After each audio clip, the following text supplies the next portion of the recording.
Wait, who is she? SEAL Commander freezes when he sees her tattoo at boot camp. Hello everyone. Before we begin today's story, I have a small favor to ask. Please hit subscribe and turn on the notification bell so you never miss our channel's new stories. It is quick, free, and the best way to support us in bringing you more dramatic, true-to-life tales. Your support truly means the world to us. Where are you watching from? Drop your city or country in the comments below. Thank you so much. Now, let us return to our main story. The sun was barely up over Coronado when the piercing sound of the morning whistle shattered the silence. The Pacific wind carried the salty scent of the ocean across the training ground, where rows of recruits stood shoulder to shoulder, boots lined perfectly, uniforms crisp but already damp with dew. Among the sea of shaved heads and hardened faces stood one figure who looked slightly different, not because of weakness, but because of quiet composure. She was the only woman in the lineup. Her name was Avery Cole, 27 years old, a former Marine with a reputation for discipline and grit. This was Bud S., the brutal Navy SEAL training program that broke even the strongest men. Few ever made it through. Almost no women even tried. The recruits exchanged glances, whispering under their breath. "Is she serious?" one muttered.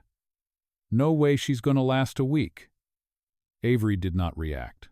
Her eyes stayed fixed straight ahead, her breathing calm, her jaw set. Then came the heavy footsteps of Commander Mason. He was a legend among the SEALs, 20 years in the field, 3 deployments, and the kind of authority that could silence a room just by walking into it. His expression was carved from stone, his voice sharp and measured. "Good morning, candidates," Mason said, pacing in front of the line. "Welcome to Bud S. Out here, we do not care who you were before you arrived. Rank, background, gender, none of that matters. The ocean will decide what you are made of." His eyes scanned the line one by one until they stopped on Avery. Just for a second, something in his gaze shifted.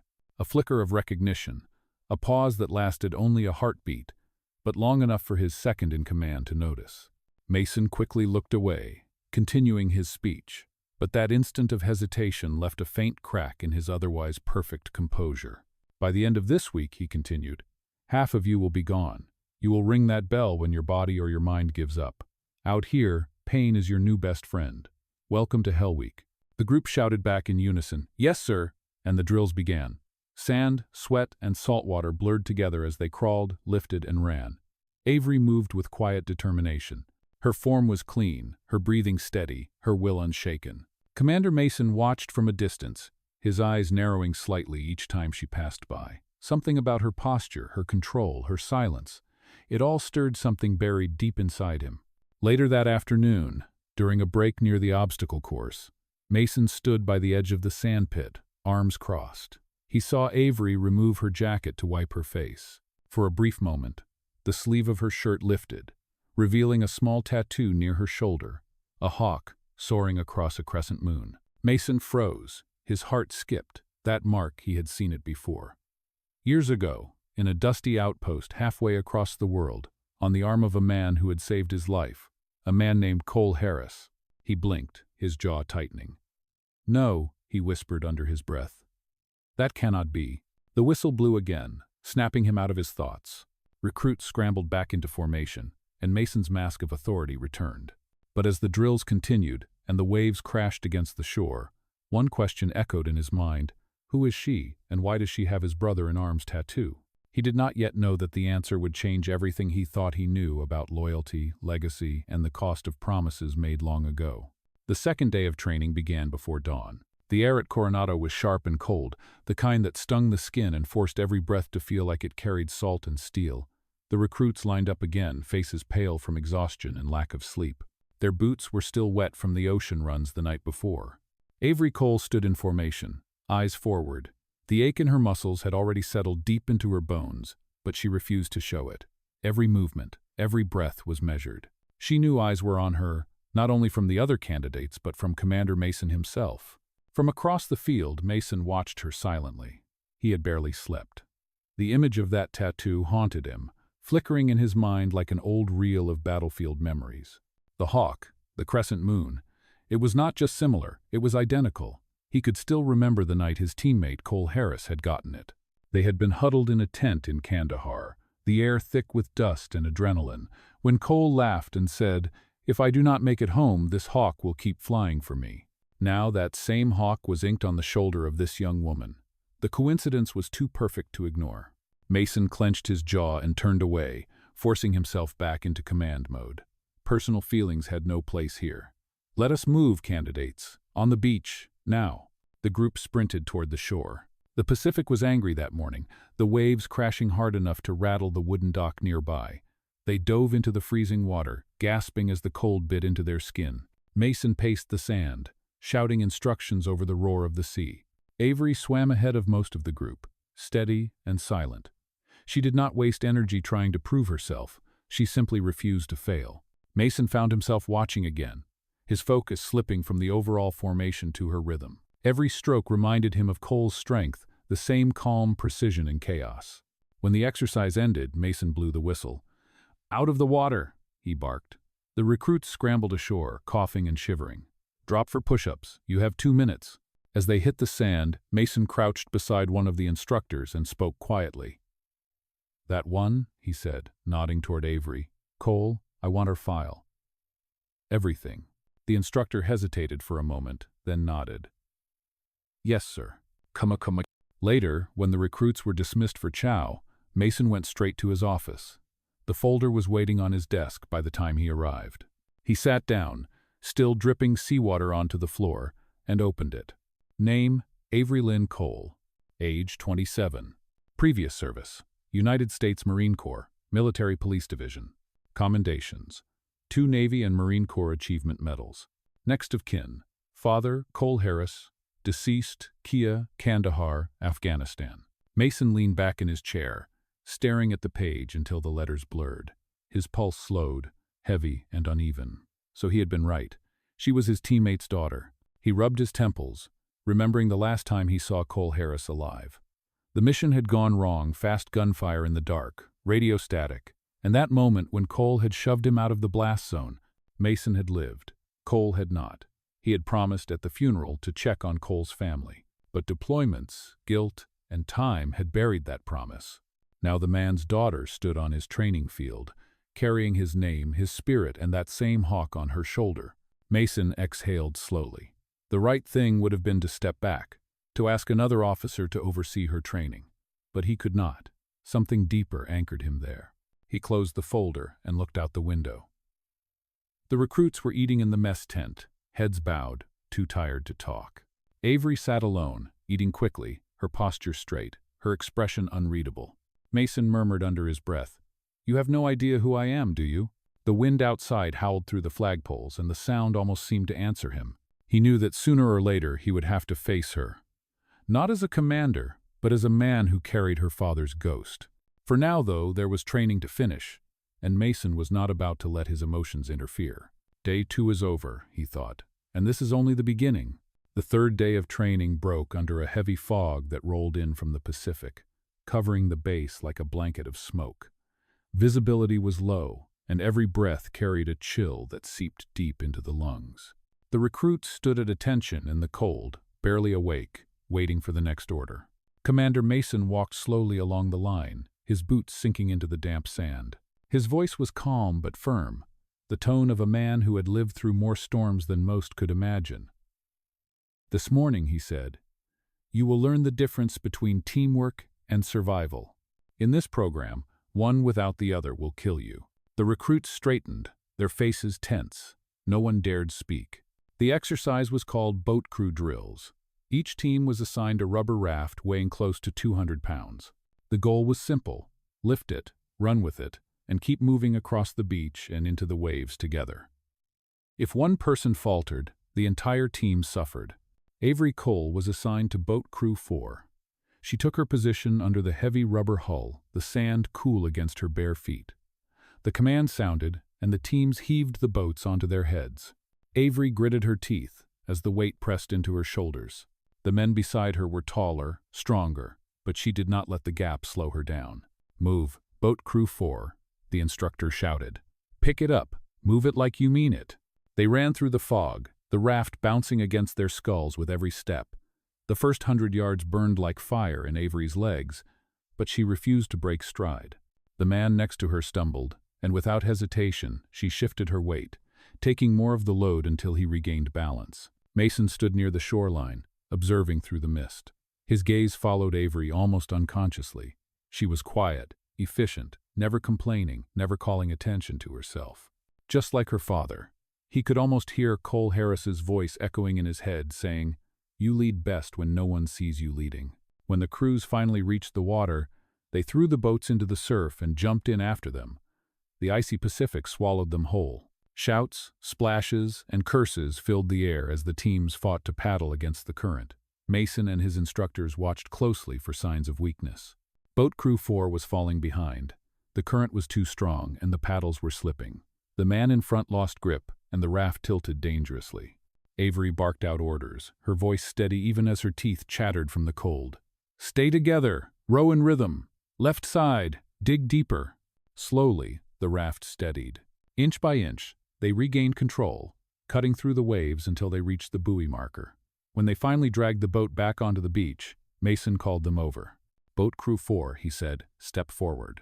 They formed a shaky line, dripping salt water onto the sand. Mason's eyes lingered on Avery for a moment longer than the rest. "You were slow," he said flatly, "but you finished. That counts for something." Then he looked at the rest of the recruits. "Remember this. It is not the strongest who make it through Bud. It is the ones who refuse to quit."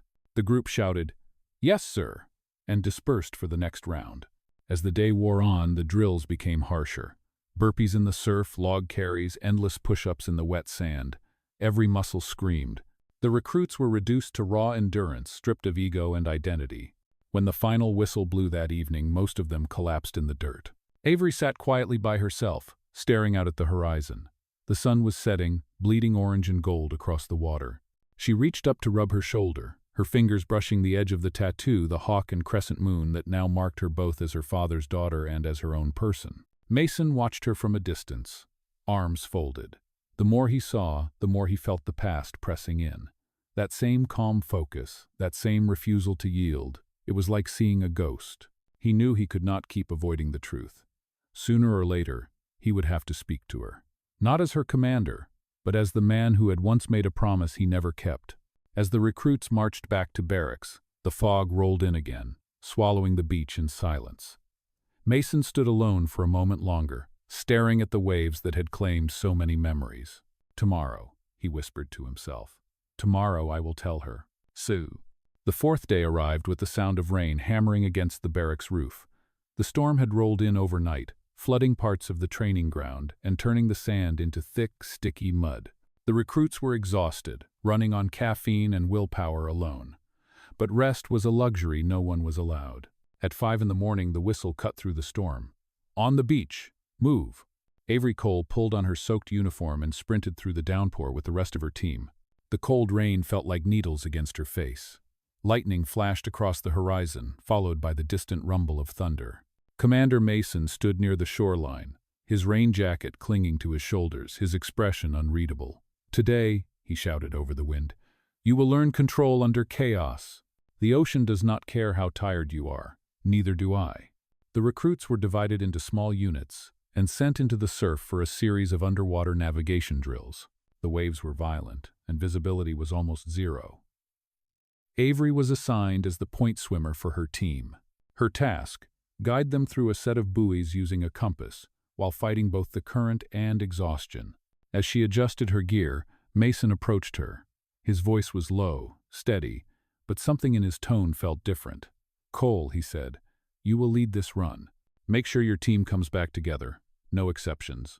"Yes, sir," she replied, eyes forward. She did not know that behind his calm voice, Mason's mind was spinning. Every time he looked at her, he saw her father's face in fragments of memory, the night in Kandahar, the firefight, the promise whispered beside a flag-draped coffin. He wanted to tell her the truth, but the timing was not right. Not yet. The whistle blew.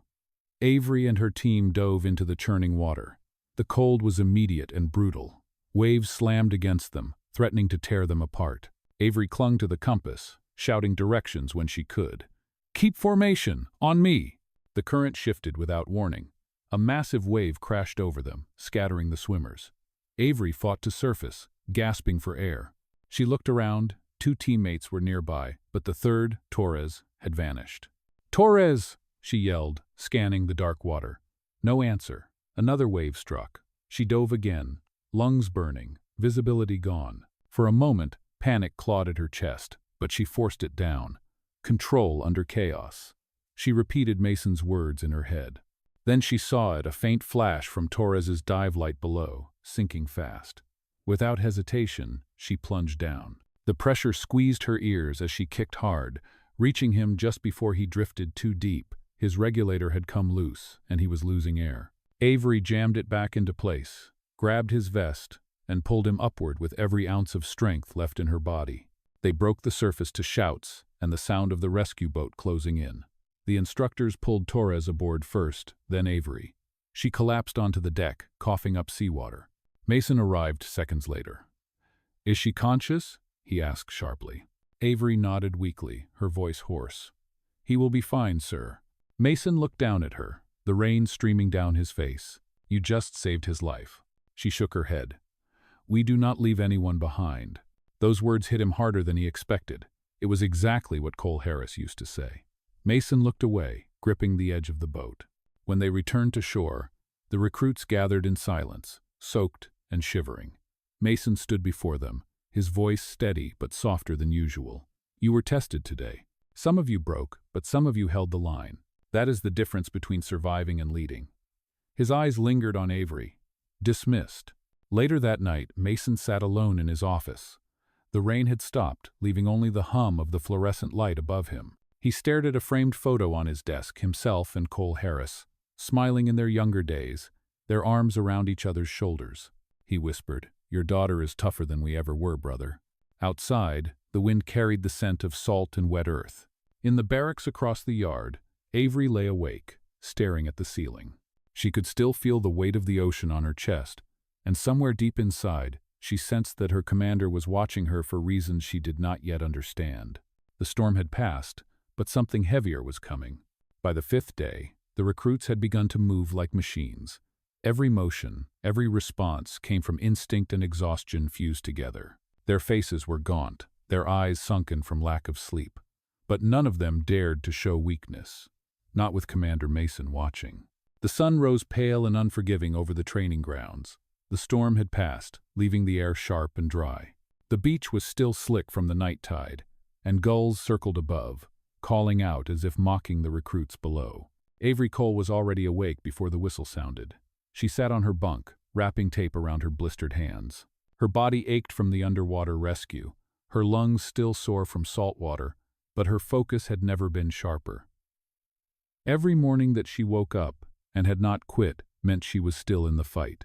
When the whistle finally blew, the barracks came alive. Boots slammed on the floor, doors opened. Within seconds, the recruits were sprinting toward the shoreline. "Today is the endurance circuit," one instructor shouted. 10 miles total sand run, obstacle climb, and log carry. You will move as one team. If one fails, all fail. Mason stood at the starting line, clipboard in hand. His gaze found Avery instantly. She met his eyes for the briefest moment, giving a small nod. She had no idea that in that moment, he was fighting a battle inside himself far deeper than any drill. He could not stop thinking about the photo on his desk, about Cole Harris's grin, about the night of the explosion. He had promised to find the man's daughter, to watch over her. Instead, fate had brought her to him, standing right in front of him, unknowingly carrying the same quiet strength her father once had. The horn sounded. The recruits launched forward into the sand. The first mile was easy compared to what came next. They crawled through mud trenches, scaled wooden walls slick with sea spray, and carried massive logs across the shoreline.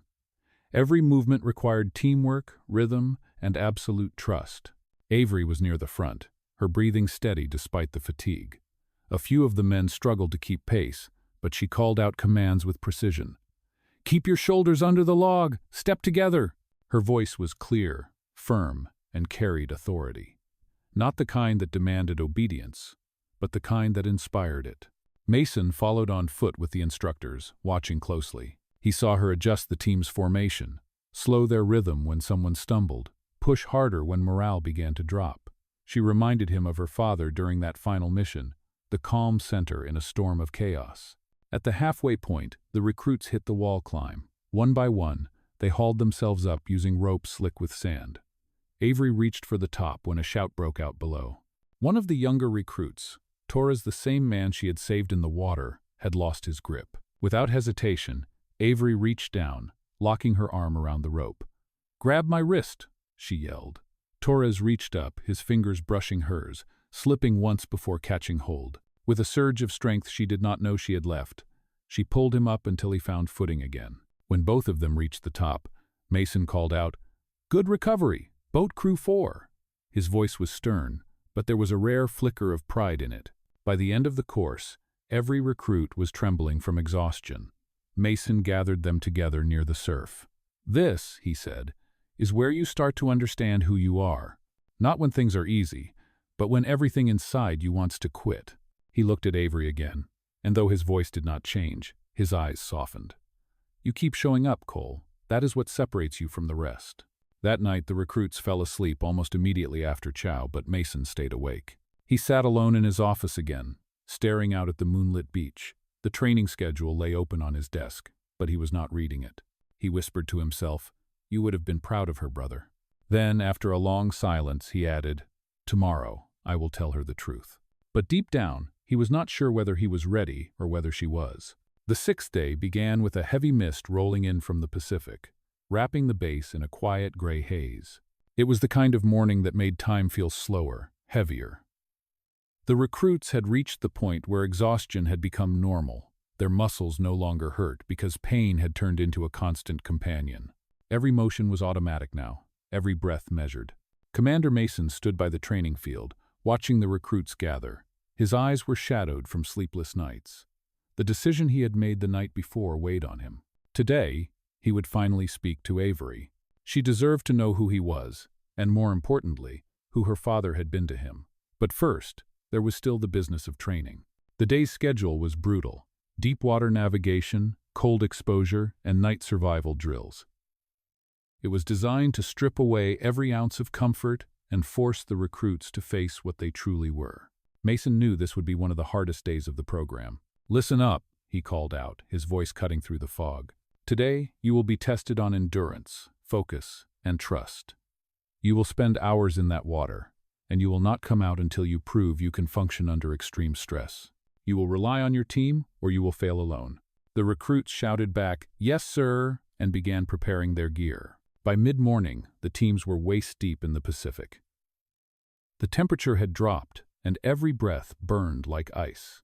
Avery was once again leading Boat Crew 4, her eyes locked on the horizon, refusing to shiver. Her team looked to her instinctively, following her pace. Mason noticed it immediately. "Keep your head above the waves," he called out. "Eyes forward, Cole. That is an order." "Yes, sir," she answered. Her voice was strong, steady, though her lips were pale from the cold. Hours passed. The water numbed everything except the will to stay awake. A few recruits began to falter, their heads dipping dangerously low. Instructors pulled 2 of them out for safety, but Avery's team stayed intact. When Mason called them back to shore, she was the last one out of the water. Back on the beach, he handed her a towel. "You did well," he said quietly. "Thank you, sir," she replied, wrapping the towel around her shoulders. He hesitated, studying her face. The resemblance to her father was unmistakable now, the same eyes, the same stubborn resolve. He finally said, "Cole, after chow, come by my office. There is something we need to discuss." Avery nodded, surprised but respectful. "Yes, sir." That evening after the meal, she knocked on his office door. Mason looked up from his desk, motioned for her to come in, and gestured toward a chair. The room was dim, lit only by the small lamp on his desk and the fading glow of sunset outside the window. "You wanted to see me, sir?" she asked. "Yes," Mason said slowly, choosing his words carefully. "There is something I have kept to myself since this program started. Something I should have told you sooner." He reached into the drawer and pulled out an old photograph, 2 young men in dusty uniforms, smiling, their arms around each other's shoulders. He set it on the desk between them. Avery leaned forward, her breath caught. "That is my father." "Yes," Mason said softly. "Cole Harris. He was my teammate, my brother. We served together for years. He saved my life in Kandahar." She stared at the photograph, her throat tightening. "You knew him," she whispered. I did, Mason replied. And I made him a promise before that mission that if anything ever happened to him, I would look after his family. But I failed to keep that promise. I did not come. I told myself I was too busy, that it would hurt too much. The truth is, I was a coward. Avery's eyes glistened in the dim light. She swallowed hard. You are here now, she said quietly. Maybe that is enough. Mason shook his head. No, you did this on your own. You earned every step of it. Your father would have been proud, Avery. For a long moment, neither of them spoke. The sound of waves drifted faintly through the window. Then Avery said softly, he used to say the same thing, that the ocean tests who you are, but it also reminds you of who you can be. Mason smiled faintly. He said that to me too. As she stood to leave, Mason added, you remind me of him more than you know. Keep going. Finish what you started. When she stepped out into the night air, Avery looked toward the dark ocean. For the first time, the weight she carried did not feel so heavy. Her father's ghost was no longer a mystery, and now she knew why the commander had looked at her the way he did. Inside the office, Mason sat in silence, staring at the photograph. For the first time in years, the guilt eased just enough for him to breathe. The following morning, the air on base felt different. The fog had lifted, revealing a crisp blue sky that stretched endlessly over the Pacific. It was as if the world itself had taken a deep breath after a long silence. For Avery, something inside her had changed too. The conversation with Commander Mason the night before had given her both peace and purpose. She now understood why he had been so strict, why his eyes had carried that unspoken weight every time they met hers. When the whistle blew for morning drills, she was already in motion. Every command, every push-up, every sprint across the sand had a new rhythm to it. The others noticed it too. Torres whispered to one of the recruits, "Cole's got fire today." By noon, the recruits were deep into navigation drills, the kind that separated those who followed orders from those who led with instinct. The instructors watched as Avery's team plotted their course across uneven terrain, using nothing but a compass and map. Mason observed from a distance, his arms crossed. He did not say much, but there was something new in his expression, not just discipline, but quiet admiration. When Avery's team completed the course first, he simply nodded and said, "That is how it is done. Efficient and disciplined." That evening, after chow, Mason gathered all recruits by the shoreline. The setting sun turned the waves into molten gold. He spoke in a voice that carried across the wind.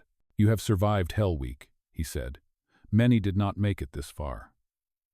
What comes next will define you as future SEALs. You will face the ocean again, but this time as a team that knows what it means to trust." The recruit stood silent, absorbing his words. Then he added, "There is one final test tomorrow.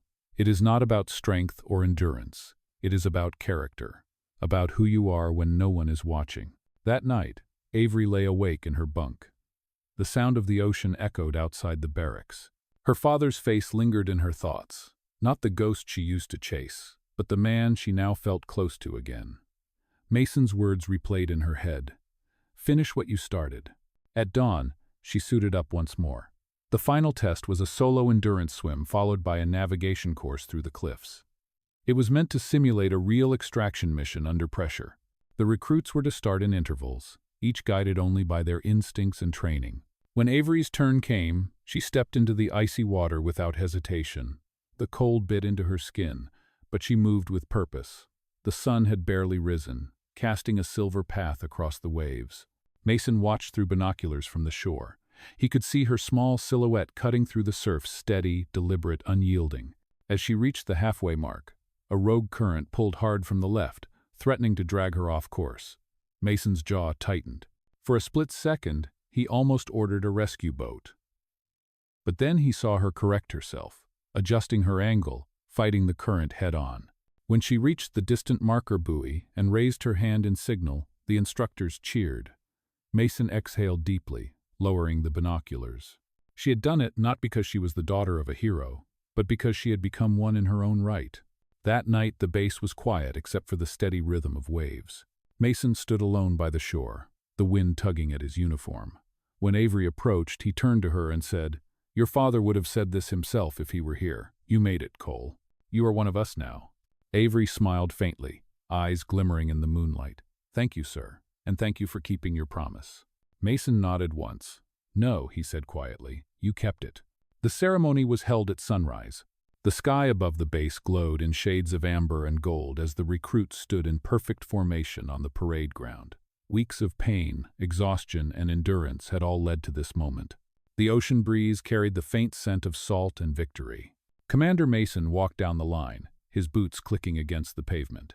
His expression was unreadable, but every recruit felt the weight of his presence. He stopped in front of each one, handing out the coveted Trident badge, the symbol of those who had earned the right to call themselves Navy SEALs. When he reached Avery, there was a moment of stillness. The recruits behind her seemed to fade from focus. Mason looked at her for a long second before pinning the trident onto her uniform. "Ensign Avery Cole," he said firmly, his voice steady but softer than usual. "You have proven that you belong here, not because of your name, but because of your heart." Avery met his gaze, her voice quiet yet filled with strength. "Thank you, Commander." He nodded once and moved on, but the faintest trace of pride touched his expression. After the ceremony, the recruits gathered on the beach. Some laughed, some cried, some simply stared out at the horizon, letting the reality of their accomplishments sink in. Avery stood apart for a moment, her boots half buried in the sand, the sound of the waves steady and familiar. She reached up, touched the trident on her chest, and whispered, "We did it, Dad." Mason approached quietly, hands in his pockets. "He would have said the same thing," he said. "He always believed you would find your way." Avery smiled faintly. "I think he was right." Mason looked out toward the endless ocean. "You know," he said slowly, "when we lost him, I thought I had failed him. But seeing you here, standing where he once stood, I finally understand. He did not need me to protect his family. He raised someone strong enough to protect herself." For a long moment, they stood side by side, watching the waves roll in. "Sir," Avery said quietly, "thank you for telling me the truth. It means more than you know." Mason turned to her.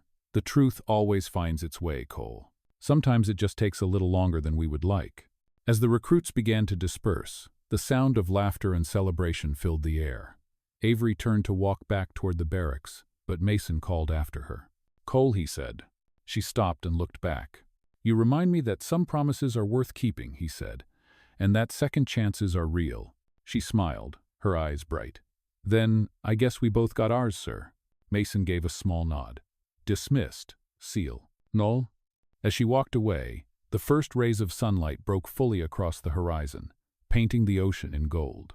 Mason stood there for a long time, the wind brushing against his uniform, the faint sound of gulls echoing overhead. For the first time in years, he felt something close to peace. He looked out to the waves one last time and said quietly, "Rest easy, brother." She made it.